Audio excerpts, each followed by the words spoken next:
Você está no seu banheiro, agora mesmo, olhando para um sabonete que lhe custou 3, talvez 4 dólares. E você não faz ideia do que tiraram dele antes de vendê-lo a você.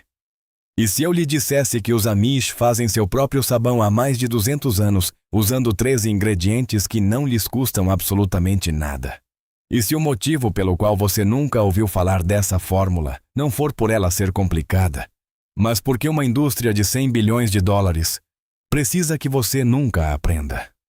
Nos próximos minutos, vou guiá-lo pelo processo exato que os Amish usavam para fazer sabão a partir de cinzas de madeira, gordura animal e água da chuva. Sem lojas, sem produtos químicos, sem custos. E até o final deste vídeo, vou lhe mostrar um teste de controle de qualidade de 5.000 anos que usa um único ovo da sua cozinha para dizer se o seu sabão está perfeito. Eu o encontrei enterrado em registros de propriedades coloniais de 1799 e nunca o vi mencionado em nenhum guia moderno de fabricação de sabão. Fique comigo para ver isso, porque muda tudo. Deixe-me levá-lo de volta à primeira vez que vi uma mulher Amish fazer sabão. Eu estava visitando uma família no condado de Holmes, Ohio, há cerca de 12 anos. Ela tinha uma panela de ferro fundido sobre uma fogueira, a lenha do lado de fora. Ela tinha um balde de cinzas brancas da sua lareira. Ela tinha um pote de gordura de bacon guardado de meses preparando o café da manhã para sua família. E tinha um jarro de água da chuva coletada do telhado do seu celeiro. Era isso. 4 coisas, 3 delas gratuitas. Uma delas literalmente lixo que você joga fora toda semana. Ela fez sabão suficiente em uma tarde para durar um ano inteiro para sua família. Eu a observei fazer isso. Sem luvas, sem óculos de proteção, sem equipamentos especiais. Apenas uma colher de pau, uma panela e o conhecimento que havia sido passado de geração em sua comunidade. Fiquei ali pensando nos 12 dólares que havia gasto na semana anterior em um pacote com 4 sabonetes no supermercado. Sabonete que, como eu descobriria mais tarde, havia sido deliberadamente despojado de seu ingrediente mais valioso antes mesmo de chegar à prateleira. Aqui está o que ninguém lhe conta sobre o sabonete comercial. Quando você faz sabão de forma natural, a reação química entre a gordura e a lixívia produz 2 coisas. A primeira é o sabão. A segunda é a glicerina. A glicerina é um umectante natural. Ela atrai a umidade do ar e a retém na sua pele. É a razão pela qual o sabão caseiro da sua avó deixava sua pele macia sem precisar de loção depois. Agora, é aqui que essa história muda. Os grandes fabricantes de sabonetes descobriram, décadas atrás, que poderiam extrair essa glicerina durante a produção. Por que eles fariam isso? 2 motivos. Primeiro, remover a glicerina permite que eles armazenem o sabonete nas prateleiras dos armazéns por anos sem que ele estrague. Segundo, e esta é a parte que deveria deixá-lo irritado, eles vendem essa mesma glicerina de volta para você em um frasco separado rotulado como loção hidratante premium por 15 dólares. Pense nisso por um momento. Eles tiram o melhor ingrediente do seu sabonete para poderem vendê-lo a você 2 vezes. Os Amish nunca removeram a glicerina. O sabão deles limpa e hidrata em um só passo. Sempre foi assim. A indústria apenas descobriu como transformar um produto em 2 fontes de receita. Isso não é uma teoria da conspiração marginal. Este é o modelo de negócios documentado da maior empresa de bens de consumo do planeta. A Procter & Gamble foi fundada em Cincinnati, Ohio, em 1837. William Procter fazia velas. James Gamble fazia sabão. Eles se casaram com 2 irmãs, e o sogro deles, um homem chamado Alexander Norris, apontou que ambas as indústrias usavam exatamente as mesmas matérias-primas: cinzas de madeira, lixívia e gordura animal. A mesma fórmula que os Amish já usavam antes mesmo de a Procter & Gamble existir. Cada sócio investiu 3.569 dólares americanos e 47 centavos. E desse investimento cresceu uma empresa que hoje controla uma parcela significativa de um mercado global de sabões e detergentes de 119 bilhões de dólares. Em 1879, a Procter & Gamble lançou o sabonete Ivory. Você provavelmente se lembra do slogan 99,44 sobre 100% puro. Esse número soava impressionante. O que ele realmente media era a porcentagem de sabão restante após a extração da glicerina. Eles comercializaram a remoção do melhor ingrediente como um sinal de pureza, e a famosa alegação de que o sabonete Ivory flutua. Isso foi um acidente. Um operário da fábrica deixou uma máquina de mistura funcionando por muito tempo, batendo ar na massa. Quando os clientes começaram a pedir o sabonete que flutua, a empresa percebeu que havia tropeçado em um truque de marketing e seguiu em frente com isso. A flutuação não tinha nada a ver com qualidade. Tinha tudo a ver com um erro que eles transformaram em um argumento de venda. E se você acha que a manipulação parou no produto em si, deixe-me contar como eles o vendiam. Em 1932, a Procter & Gamble financiou a primeira radionovela americana. Chamava-se The Poodle Family, e seu único propósito era anunciar sabão para as donas de casa, enquanto elas limpavam suas casas durante o dia. A empresa produziu e patrocinou série após série, ao longo das décadas de 30, 40 e 50. Sabe como esses programas acabaram ficando conhecidos? Soap operas, novelas. O termo soap opera existe na língua inglesa porque a Procter & Gamble inventou um gênero inteiro de entretenimento especificamente para vender sabão. Se você tem 60 anos ou mais, cresceu assistindo a novelas. Elas eram literalmente anúncios de sabão disfarçados de entretenimento. A campanha de marketing mais sofisticada da história americana, e foi construída sobre um produto que teve seu ingrediente mais valioso deliberadamente removido antes de chegar às suas mãos. Mas a indústria de sabonetes não parou na remoção da glicerina. Eles foram além. Em 1946, a Procter & Gamble lançou o Tide, o primeiro detergente sintético para roupas. Não era sabão de forma alguma. Era um derivado de petróleo. E na década de 1970, um produto químico chamado triclosan entrou em cena. O triclosan foi originalmente desenvolvido em 1966 para uso em hospitais. Ele é classificado como um pesticida. Até o ano 2000, ele havia chegado a 75% de todos os sabonetes líquidos para as mãos vendidos nos Estados Unidos. Em 2008, esse número subiu para 93%. Um pesticida no seu sabonete diário, absorvido pela mesma pele que absorve adesivos de nicotina e cremes de terapia hormonal. Aqui está a linha do tempo que deveria perturbar todas as pessoas que estão assistindo a isso. Em 1972, a FDA convocou seu primeiro painel consultivo para avaliar a segurança do triclosan em produtos de consumo. Em 1974, a FDA publicou sua primeira proposta formal questionando se o triclosan era seguro. A indústria de sabonetes reagiu com décadas de lobby financiado por uma indústria que gera bilhões por ano em vendas de produtos de cuidados pessoais. Levou 44 anos. Em 2016, a FDA finalmente baniu o triclosan dos sabonetes de consumo. 44 anos desde a primeira proposta até a proibição. E você sabe o que a FDA disse quando finalmente o retirou? Eles disseram, e estou parafraseando aqui, que os fabricantes nunca demonstraram que o triclosan era seguro para uso a longo prazo ou mais eficaz do que simples água e sabão. 44 anos de um pesticida no seu sabonete que nunca provou funcionar melhor do que o sabão que sua bisavó fazia no quintal dela. Enquanto isso, pesquisas encontraram triclosan na urina de 75% dos americanos testados. Ele foi encontrado no leite materno, no plasma sanguíneo, no líquido amniótico e no sangue do cordão umbilical de bebês recém-nascidos. Sua pele não é uma barreira, é uma membrana. Ela absorve. Esse é exatamente o mesmo mecanismo que faz os adesivos de nicotina funcionarem, que faz os cremes de terapia hormonal funcionarem e que faz os adesivos de alívio da dor funcionarem. Sua pele absorve o que você coloca nela. De acordo com dados, o americano médio aplica entre 9 e 15 produtos de cuidados pessoais todos os dias, expondo seu corpo a mais de 100 ingredientes químicos únicos antes mesmo de sair de casa pela manhã.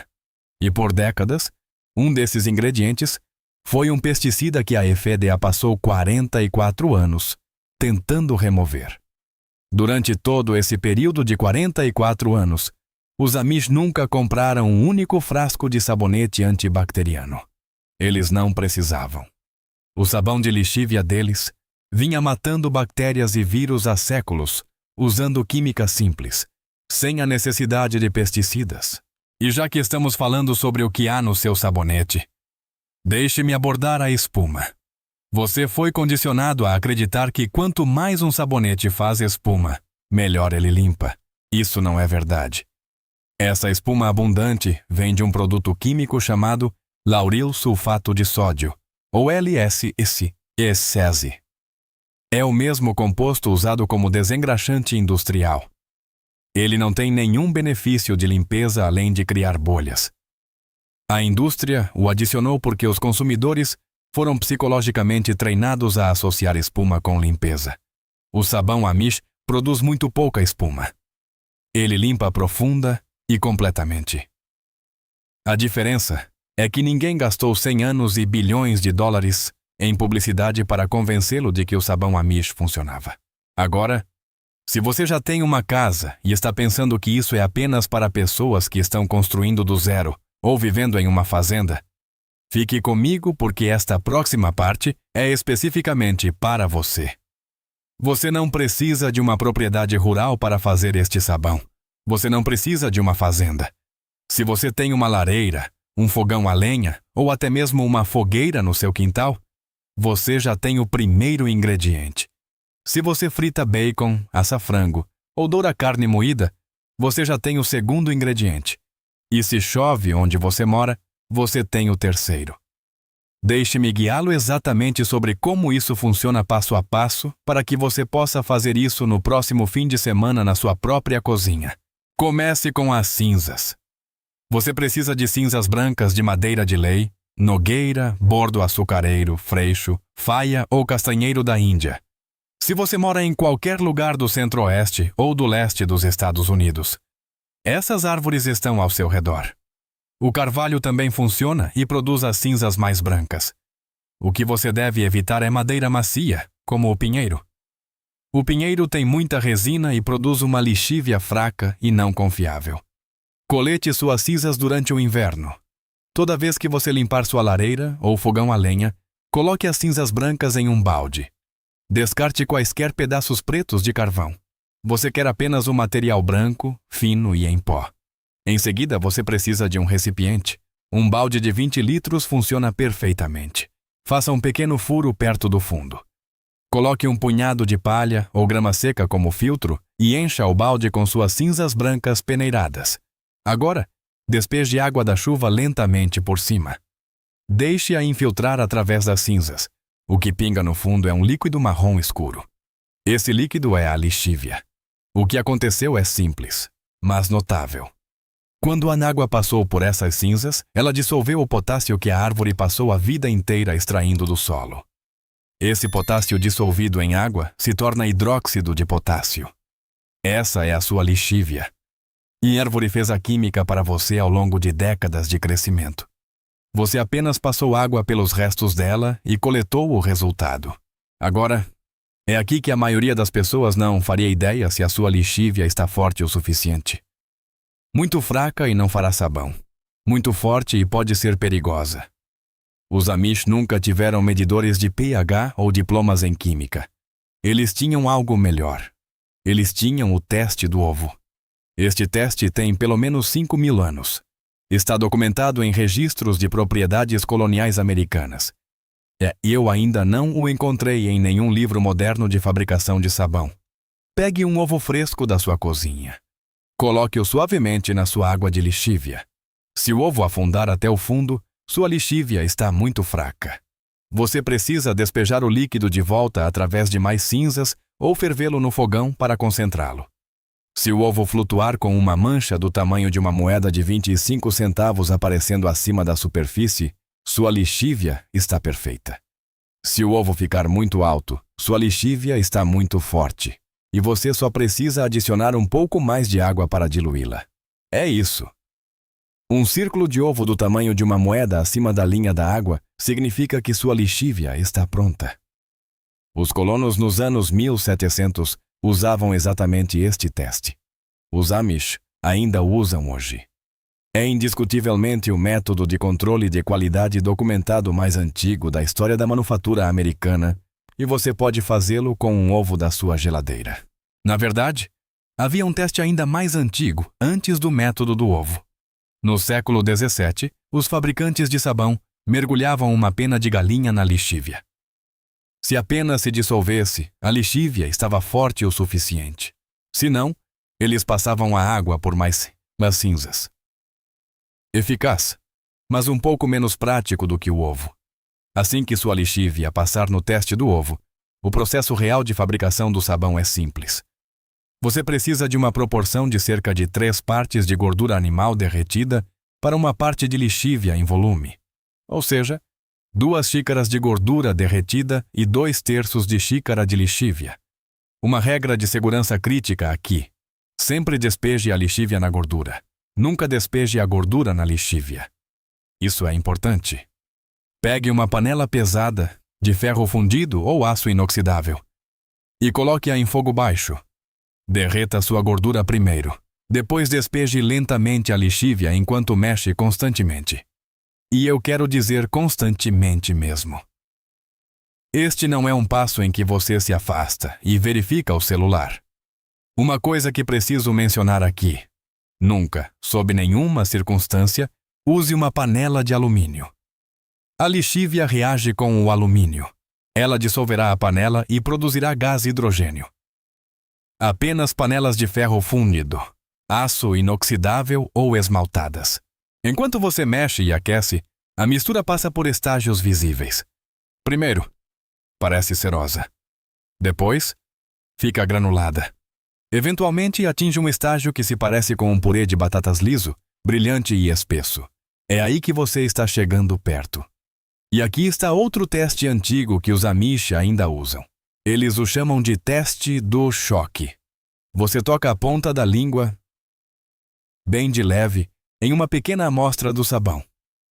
Se você sentir um leve formigamento elétrico, como tocar a ponta da língua em uma bateria fraca, a saponificação não está completa. Ainda há lixívia livre na mistura. Continue mexendo e aquecendo. Quando esse formigamento desaparecer completamente, o sabão está pronto. Toda a lixívia foi consumida pela reação química. O sabão está seguro e pronto. Neste ponto, você tem uma decisão a tomar. Se você parar aqui e deixar esfriar, você terá sabão mole. Ele vai para um pote. Tem a consistência de uma pasta grossa. É isso que os Amish tradicionalmente usam para lavar roupas, lavar louça e para a limpeza geral da casa. Funciona maravilhosamente bem. Um pote pode durar meses.